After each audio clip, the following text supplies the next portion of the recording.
Israel একা শক্তিশালী হয় নাই। 1914 সালে যখন অটোমানদেরকে পরাজিত করা হয়েছে, প্রথম ব্রিটেন এবং পশ্চিমাদের সহযোগিতায় তারা এই জায়গা দখল করেছে। আমরা শুধু ইসরায়েলের কথা বলবো তা নয়, আমাদেরকে পুরো পশ্চিমা বিশ্বের এই যে কুফরি, এই শিরক এবং জুলুম এর বিরুদ্ধে কথা বলতে হবে।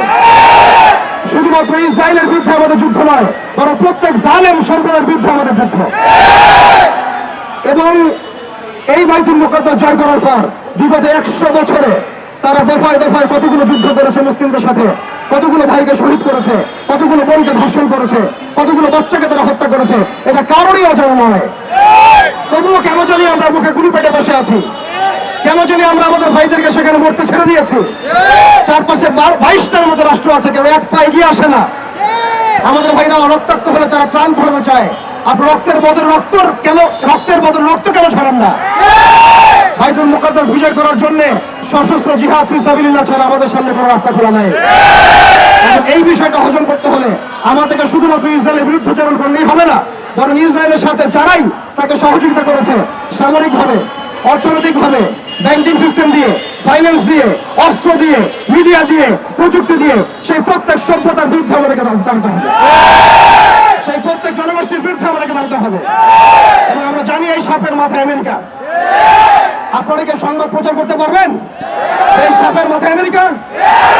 আপনারা নিজের অনেস্টলি বলেন, ইসরায়েলকে বোম দিয়েছে কারা? অস্ত্র দিয়েছে কারা? সৈন্যবল দিয়েছে কারা? ধর্ষণের লাইসেন্স দিয়েছে কারা? জেরুজালেমকে স্বীকৃতি দিয়েছে কারা? কারা অটোমানদেরকে ডিফিটের সময় ইসরায়েলের পাশে ছিল? কারা আরব ইসরায়েল যুদ্ধের সময় ইসরায়েলের পাশে ছিল? কারা দফায় দফায় ইসরায়েলকে সামরিক সহযোগিতা দিয়েছে? এর পাশাপাশি কারা পেট্রোডলার চুক্তির মধ্য দিয়ে ইসরায়েলকে আজকে শক্তিশালী করেছে? অতএব এই সাপের মাথায় আঘাত করতে হবে। আমরা বলছি আমরা পদচারণা করলে ইসরায়েল ফেসে যাবে, কিন্তু আল্লাহর কসম আমরা এখন পর্যন্ত বাংলায় এতটা শক্তিশালী হতে পারি নাই যে আপনি এখন আমেরিকার কনসুলেটের সামনে গিয়ে বিক্ষোভ করবেন। আমরা যদি এই বিষয়গুলো কথা বলি, আমাদেরকে চাপ প্রয়োগ করা হচ্ছে, আমাদেরকে বলা হচ্ছে আমেরিকা বিরোধী কথা বলবেন না। মানে আপনি ইসরায়েল বিরোধী কথা বলছেন, কালিমার পতাকাকে সরাই দিচ্ছেন, আবার আপনি এদিকে আমেরিকার দাসত্ব করছেন, তার সাথে বন্ধুত্ব করছেন। এই ভনিতা দিয়ে, এই মুনাফিক আচরণ দিয়ে বাইতুল মুকাদ্দাস জয় করা হবে। আপনারা পরিপূর্ণরূপে সত্যের পক্ষে আসেন। যারা আমাদের শত্রু তাদের বন্ধু কখন আমার বন্ধু হতে পারে না। যারা আমার স্পষ্ট শত্রু তার বন্ধু কখন আমার বন্ধু হতে পারে না। এটা আমার কথা নয়, আল্লাহ রাব্বুল আলামিন বলেছেন, লা তাত্তাখিযুল ইয়াহুদা ওয়ান নাসারা আউলিয়া। তোমরা ইহুদি এবং নাসারাদেরকে পশ্চিমকালেও বন্ধুরূপে গ্রহণ করো না। বা'দুহুম আউলিয়াউ বা'দ, এরা একে অপরের বন্ধু। এটা আমার কথা না, আল্লাহ পাকের কথা। আপনি কি আল্লাহর কথাকে ডিনাই করবেন? দেখুন, তারা জায়নিস্ট মুভমেন্ট গঠন করেছে, আমরা এখন ঐক্যবদ্ধই হতে পারি নাই। তারা সারা বিশ্বের অর্থনীতি নিয়ন্ত্রণ করছে, আমাদের বিকল্প অর্থনৈতিক ব্যবস্থা দাঁড় করাতে পারছি না। তারা ইউনাইটেড নেশনস ফর্ম করেছে, যেটা একটা ফেইলিয়ার অর্গানাইজেশন। এর বিপক্ষে আমাদের মুসলিমদের একটা ঐক্যবদ্ধ প্ল্যাটফর্ম আমরা দাঁড় করাতে পারি নাই।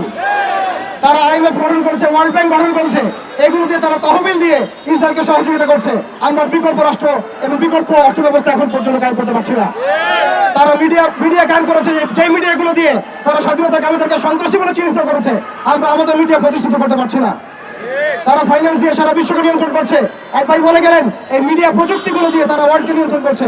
আমরা বিকল্প জায়গাগুলোতে আসতে পারি না।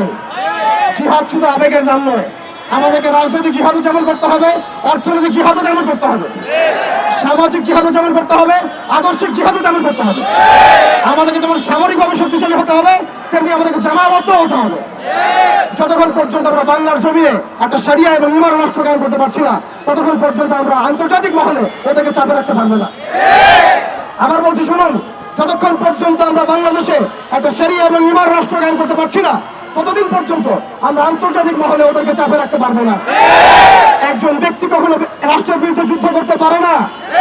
একজন ব্যক্তি, একক ব্যক্তি রাষ্ট্রের বিরুদ্ধে যুদ্ধ করতে পারে না, কিন্তু একটা ইসলামী রাষ্ট্র চাইলে অবশ্যই রাষ্ট্রের বিরুদ্ধে যুদ্ধ করতে পারে। অর্থাৎ এই মিশনটা অনেক লম্বা। এটা একদিনের শোডাউন, একদিনের এই কনফারেন্স, একদিনের এই মিডিয়া কভারেজ, একদিনের মিছিল মিটিং এর বিষয় নয়।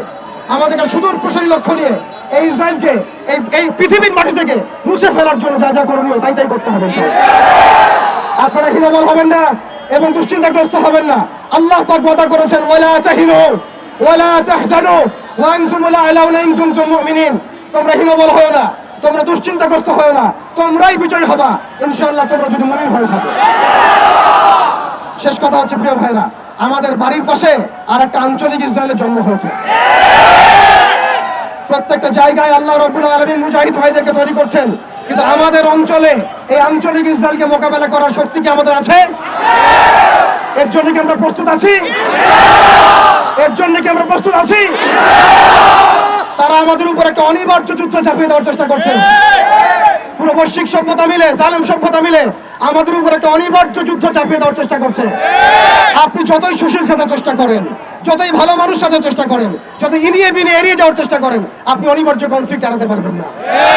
অতএব প্রিয় ভাইরা, তাওহীদি জনতা, আমাদেরকে প্রস্তুতি গ্রহণ করতে হবে।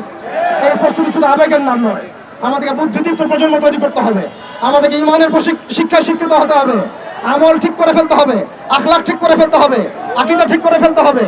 মনে রাখবেন, বিভ্রান্ত আকীদার মানুষের দ্বারা বিজয় লাভ করা সম্ভব নয়। সাময়িক একটা ভাইব ক্রিয়েট করা সম্ভব, কিন্তু প্রকৃত বিজয় অর্জন করা সম্ভব নয়।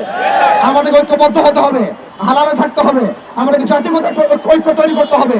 বাংলার জমিনে যে মুসলিম ভাইরা কাজ করছেন, সবার সাথে ঐক্যবদ্ধ হবে আমরা আমাদের মিশনের পানে এগিয়ে যাবো ইনশাআল্লাহ।